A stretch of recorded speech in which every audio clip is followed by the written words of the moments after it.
दोस्तों, पिछले वीडियो में हमने ब्लैक होल के अंदर के सफ़र को शुरू किया था और हम सिंगुलैरिटी तक पहुंचे थे।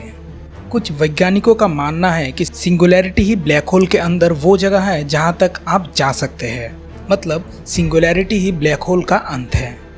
पर कुछ ऐसे भी थ्योरीज है जिसके हिसाब से सिंगुलैरिटी के उस पार कुछ गजब की चीज़ें हो सकती है, और आज के इस वीडियो में हम उन्हीं पॉसिबिलिटीज़ के ऊपर डिस्कस करेंगे। तो चलिए शुरू करते हैं आज के इस एपिसोड को।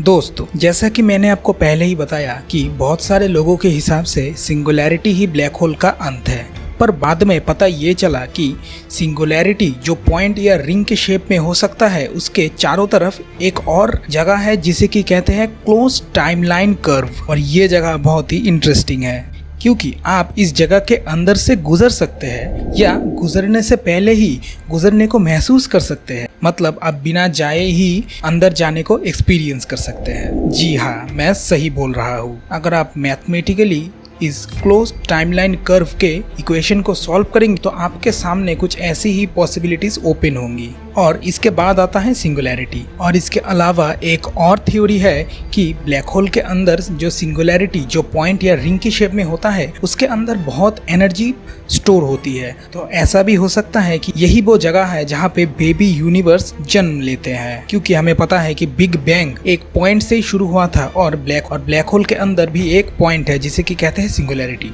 तो क्या इन दोनों में कुछ रिलेशन हो सकता है? जरूर हो सकता है। और ये जगह बहुत ही वियर्ड है क्योंकि आप थियोरेटिकली देखेंगे तो आप इसके अंदर जाए बिना ही एग्जिस्ट कर सकते हैं, और आपके खुद के एग्जिस्ट करने से पहले की चीजें भी आप यहाँ पर देख सकते हैं। पर असल में सिंगुलैरिटी को अगर आप पार करेंगे तो क्या होगा, ये तो अभी भी रहस्य बना हुआ है। इसके अलावा एक और आइडिया है, क्योंकि ब्लैक होल स्पेस टाइम के फैब्रिक को बहुत ज़्यादा बेंड कर सकता है, तो ये भी पॉसिबल हो सकता है कि वो स्पेस टाइम के फैब्रिक में एक छेद कर रहा है और वो छेद कुछ लाइट ईयर्स दूर कहीं और निकल रहा है, जिसे कि कहते हैं वर्म होल, जो कि ब्लैक होल से कुछ लाइट ईयर्स दूरी पर मौजूद है। पर अगर आप ब्लैक होल के अंदर सिंगुलैरिटी से इस वर्म होल से निकलेंगे तो आपको ये लाइट ईयर्स की दूरी तय करने में कोई भी समय नहीं लगेगा, मतलब मैथमेटिकली तो आपको कोई समय नहीं लगने वाला। एक और थ्योरी है व्हाइट होल की, क्योंकि स्पेस और टाइम एक दूसरे से जुड़े हुए हैं, तो जब ग्रेविटी बहुत ज्यादा होती है तो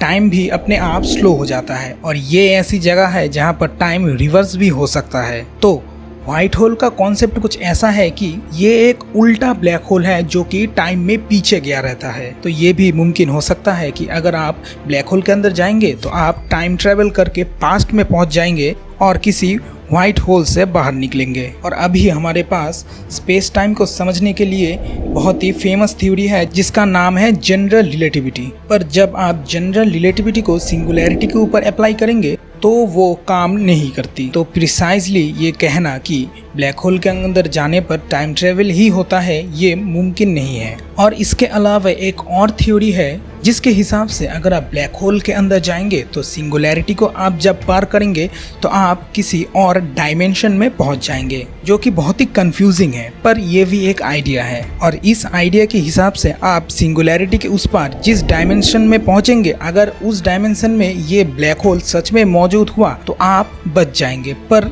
अगर आप इस सिंगुलैरिटी को पार करके किसी ऐसे डायमेंशन में पहुंच गए जहां उस जगह पर उस टाइम पर ब्लैक होल एग्जिस्ट ही नहीं करता, तो आप जिंदगी भर वहां पर फंसे रह जाएंगे।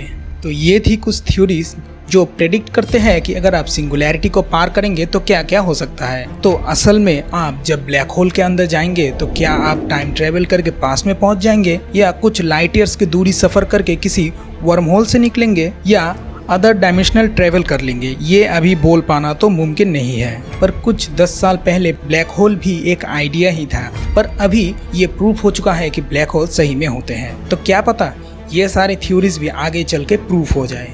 तो ये था मेरा वीडियो कि अगर आप ब्लैक होल के अंदर सिंगुलैरिटी को पार करेंगे तो क्या क्या हो सकता है। अगर आपको इस वीडियो से नया कुछ सीखने को मिला तो इस वीडियो को एक लाइक ज़रूर करें, और अगर आपका कोई सजेशन या सुझाव है तो आप कमेंट सेक्शन में उसके बारे में मेंशन ज़रूर कीजिए। और मैं मिलता हूँ आपको नेक्स्ट वीडियो में। जय हिंद।